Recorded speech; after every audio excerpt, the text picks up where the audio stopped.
Bonjour et bienvenue les traders rentables, j'espère que vous avez la forme. Je suis très heureux d'être parmi vous aujourd'hui et pour me présenter, je m'appelle Cyril Renaud, je suis conseiller en gestion de patrimoine indépendant, immatriculé notamment en tant que conseiller en investissement financier. Et je suis désormais trader référent fiscalité au sein de la communauté Alti Trading. Je serai donc maintenant parmi vous pour vous aider et vous accompagner dans toute la partie fiscale concernant les valeurs mobilières. Alors pour les définir, les valeurs mobilières font référence aux investissements sur les marchés financiers. Et bien sûr, l'investissement sur les marchés financiers comporte des impacts en matière de fiscalité que je vais aborder avec vous pour que vous soyez bien dans les règles et que vous puissiez continuer à investir en toute sérénité. Car en effet, beaucoup d'entre vous se posent des questions concernant la fiscalité. Il y a encore beaucoup de zones floues dans ce domaine, notamment dans les crypto-monnaies par exemple. Alors ensemble, on va aujourd'hui traiter de certaines particularités en termes de fiscalité lorsque l'on investit sur les marchés financiers. N'hésitez pas d'ailleurs à me poser des questions en commentaire et à vous abonner à la chaîne pour ne rater aucun des contenus.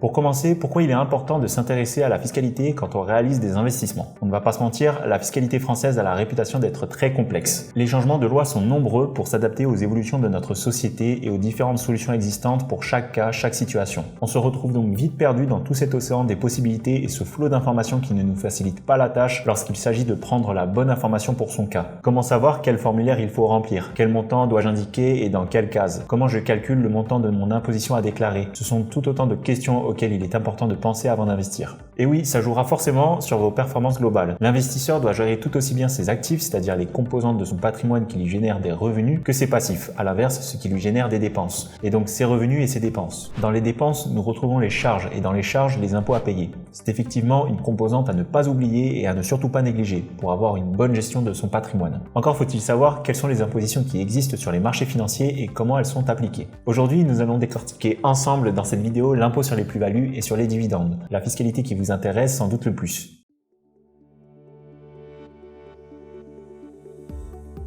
Le service en ligne qui vous permettra de déclarer vos revenus ouvre aux alentours de début avril. Vous aurez alors jusqu'à fin mai, début juin, suivant votre département pour finaliser votre déclaration. N'hésitez pas à aller faire un tour sur le site des impôts pour connaître les dates précises de votre département et ainsi anticiper la clôture de votre déclaration fiscale.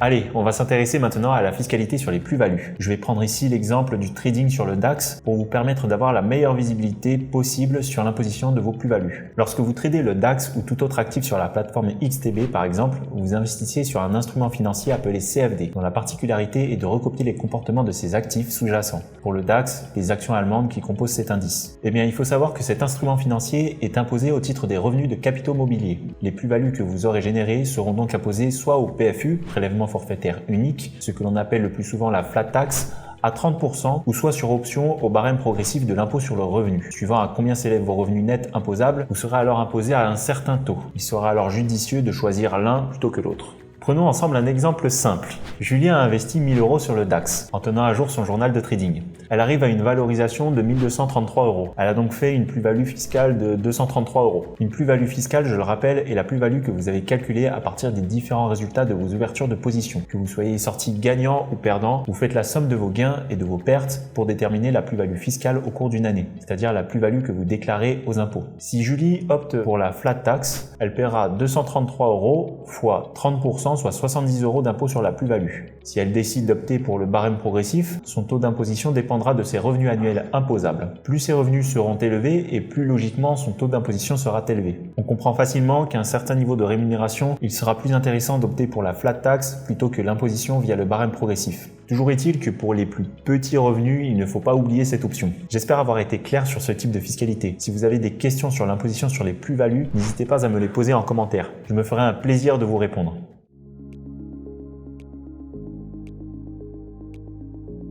Parlons désormais d'un autre type de fiscalité, à savoir celle sur les dividendes. Pour de l'investissement plus long terme, la détention des actions peut générer des dividendes. Ces dividendes sont eux aussi imposables. À la différence de la fiscalité sur les plus-values, il faudra prendre en compte un abattement de 40% sur les montants bruts versés si vous choisissez d'opter pour l'imposition au barème progressif et non à la flat tax, et notamment la retenue à la source du pays d'origine, pour ainsi la déclarer sur le bon formulaire et éviter de faire l'erreur de payer cette imposition deux fois. Prenons l'exemple de l'entreprise américaine UPS, dont le conseil d'administration a décidé récemment d'augmenter de moitié son dividende trimestriel, passant à 1,52 $ par action. Si vous détenez une part de cette entreprise au jour du versement de ce dividende, c'est-à-dire le 10 mars prochain, vous recevrez alors 1,52 $ de dividende. Ce qu'il faudra prendre en compte dans ce cas, c'est le pays d'origine de l'entreprise qui vous aura versé le dividende, dans notre cas les États-Unis. Une retenue à la source du pays d'origine sera alors appliquée sur ce dividende. Aux États-Unis, la flat tax étant de 15%.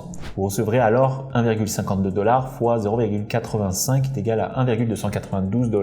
Or, vous toucherez ce dividende en France, donc vous serez aussi imposé en France, à la flat tax de 30%. Heureusement, il existe une convention de non-double imposition qui permettra de prendre en compte la retenue à la source faite aux États-Unis. La France ne prendra donc pas 30% mais que 15% pour arriver à une imposition globale de 30%. Cette convention de non-double imposition ne permet d'avoir qu'une diminution de taux de retenue à la source de maximum 15%. Cela signifie que si un pays étranger a une flat tax de plus de 15%, vous serez alors imposé au-delà de 30%. Par exemple, la Suisse qui a une flat tax à 35%. Vous aurez alors à payer une imposition de 35 plus 30 moins 15, soit 50% sur les dividendes suisses. On le voit ici, adapter sa stratégie d'investissement en prenant en compte la fiscalité, bien déclarer ses revenus à l'aide du bon formulaire et faire le bon choix en fonction de sa situation personnelle est très important. Choisir l'option qui sera le plus favorable à votre cas, c'est possible. Il faudra juste bien maîtriser les tenants et les aboutissants au préalable. Car oui, il est possible de choisir la solution qui sera le plus en adéquation en fonction de votre situation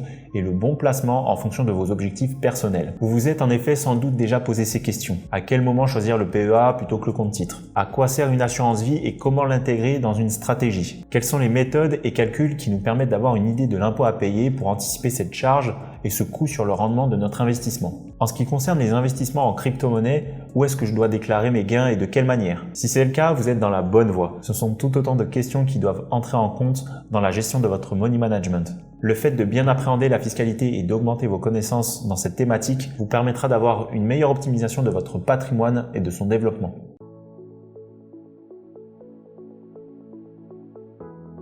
En clair, sur les marchés financiers, il ne faut surtout pas négliger le levier de la fiscalité. Le levier de la fiscalité a pour but de minorer le poids de l'impôt sur le patrimoine, sur les revenus et sur les plus-values. En effet, la prise en compte du levier fiscal permet d'améliorer la rentabilité de l'investissement et donc son rendement dans le temps, pour accroître plus facilement son patrimoine. En prenant en compte cet aspect, il est possible de faire des économies d'impôt par optimisation de sa fiscalité, afin de permettre une meilleure capitalisation de son épargne en investissant ces économies d'impôt. Le levier de la fiscalité n'est donc pas à négliger. Voilà, c'est déjà la fin de cette vidéo. J'espère qu'elle vous aura plu et que vous avez déjà quelques réponses à vos questions. N'hésitez pas à vous abonner à la chaîne et je vous dis à très vite sur les marchés financiers. Vous avez aimé cette vidéo? N'hésitez pas à mettre un pouce bleu. Vous souhaitez en savoir plus sur l'investissement sur les marchés financiers? Nous vous avons préparé une formation gratuite qui est disponible en haut à droite de la vidéo et dans la description. À bientôt pour une prochaine vidéo.